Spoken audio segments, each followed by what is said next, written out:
talks have given us much to ponder. It also shows where we are in society right now.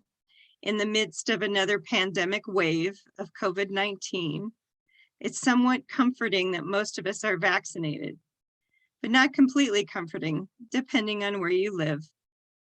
This constant awareness of sickness and death, coupled with our changed activities and other restrictions, has worn away at our core.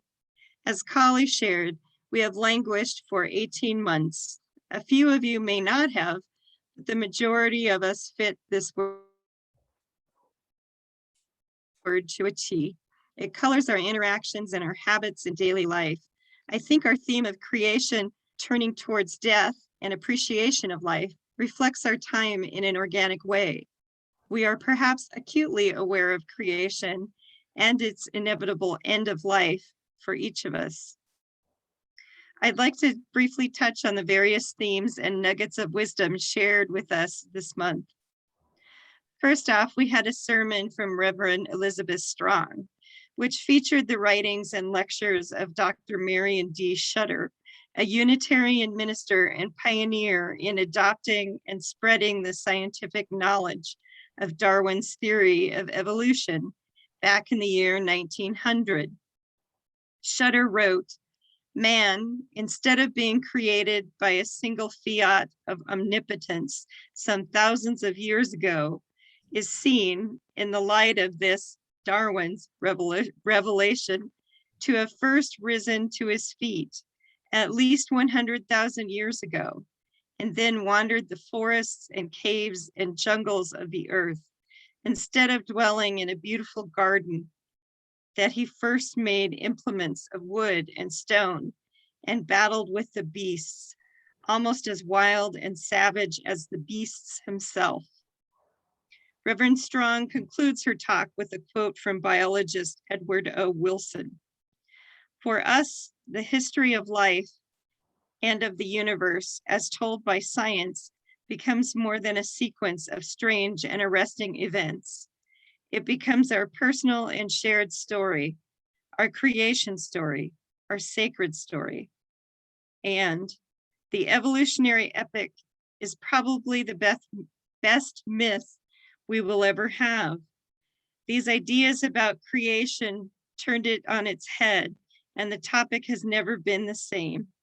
Modern UUs, almost without exception, accept evolutionary theory as our truth about human creation." Ron gave us his insights on appreciating and living our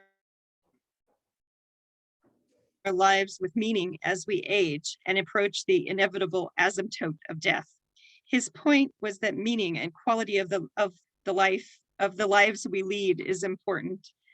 For him, more than quantity of life. He quoted Franz Kafka, "The meaning of life is death." Stark and bleak, but nonetheless true. He shared with us the thoughts of Dr. Ezekiel Emanuel. "Doubtless, death is a loss, but here is a simple truth that many of us seem to resist. Living too long is also a loss. I have seen this in my career as a doctor. Many over 90-year-old patients I have seen express an aching loneliness. Everyone they love is gone, sometimes even their children, if they had them. The human connections that gave their lives meaning have been lost." Ron said, "The best chance of a graceful death is to make peace with our life. Not that it was perfect, but that it was purposeful." Eli gave us a perspective on a mindful way of approaching death, learned and explored by way of a career in veterinary care. He said, "A contemplation of death, not as a far-off thing in the future, but as a visceral, present reality, breaks the chains of our most insidious immortality myth. It demands that we not wait for tomorrow to do what we can do today, that we value the time we have, and that by extension, we value one another's time." He expanded on some of today's societal sickness that allows those in power to dehumanize immigrants and workers. He notes that our capitalistic structure ultimately does not value our lives, and that is something that needs to change. He closed with, "Death isn't just something we are born out of and fated to be born into. It's a lens for living intentionally, a way to break structures of oppressive power and see the supreme worth that flows around and through us." And last week, a colleague gave us a talk reflecting on the powerful energy of human connection. She said, "Human connection makes us feel part of creation. COVID has separated us from the divine spark of creation in each other. We need not languish, but can focus on things that make us experience flow. Flow connects us to people and activities that feed our souls. And Tiny the God lets us know that we are not alone. We are part of the interconnected web of existence. We all experience creation in our own unique ways. For some, it is the beauty and perfection in the natural world. Trees are special to me in particular, from their roots in layers of soil to their trunks, craggy or smooth, and on upward to the leaves touching air and sunlight. Every tree is a wonder of creation. Geological beauty achieves flow for some. The formations of granite, sandstone, dolomite, and quartz that make up our gorgeous bighorns are literally the height of our world. I'm also in awe of the creative spirit, individuals with imagination, talent, and skill that make different kinds of art, be it painting, landscaping, photography, gardening, dance, or the mastery of musical instruments. There is so much creation available to us. All we have to do is be aware, to be in the present, to experience the joys of creation. Parents and other nurturing role models aid human creation by molding and shaping the next generation. Those who help babies grow into children, who grow into teens and then adults. Children help open our eyes to the wonders of creation around us as they experience it for the first time and continue to rejoice in its wonder. They can help us to remember the simple pleasures that make up our world. We live in a time where the human-produced degradation of our environment is becoming starkly apparent. We are creating the destruction of our own creation. In order for us to leave a more habitable planet for future generations, reflection and change are necessary. If we form ideas about the importance of creation in our own lives, we can move and change in ways that value all of creation. And in valuing creation, we connect ourselves back to the interdependent web of existence. Short and sweet, that's it.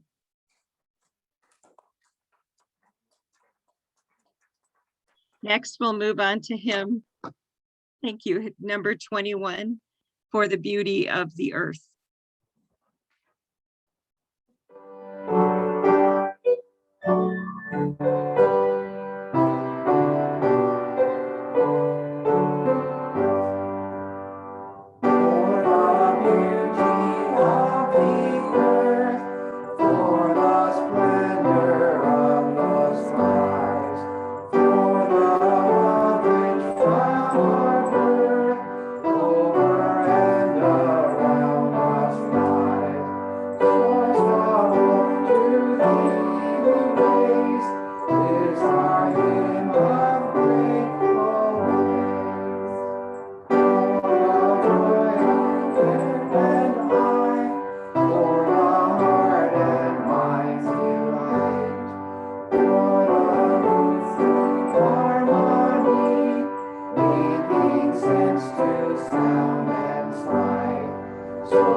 do a virtual passing of the offering basket, there is a link to Tithely near that item in your order of service.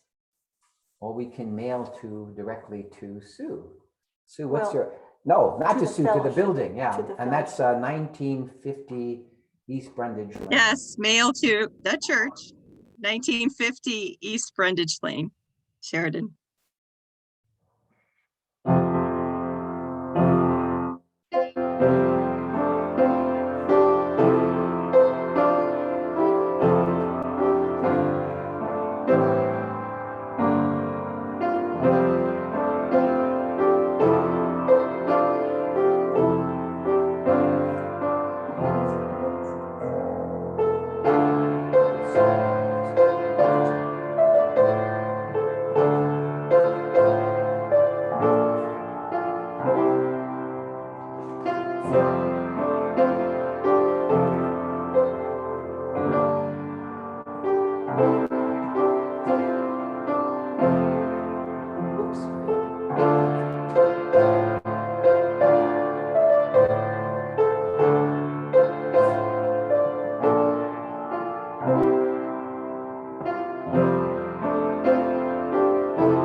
That's a lovely tune.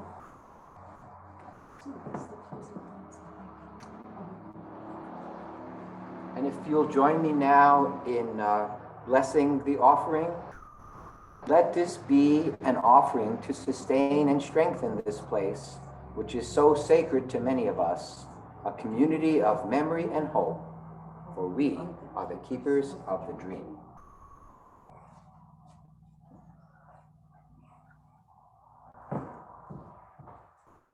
Closing words are by Norman V. Naylor. Reminded that we are part and participants of the universe, let us go forth from the quiet of this hour, encouraged to strive toward faithfulness to the best in ourselves, in others, and in the whole creation.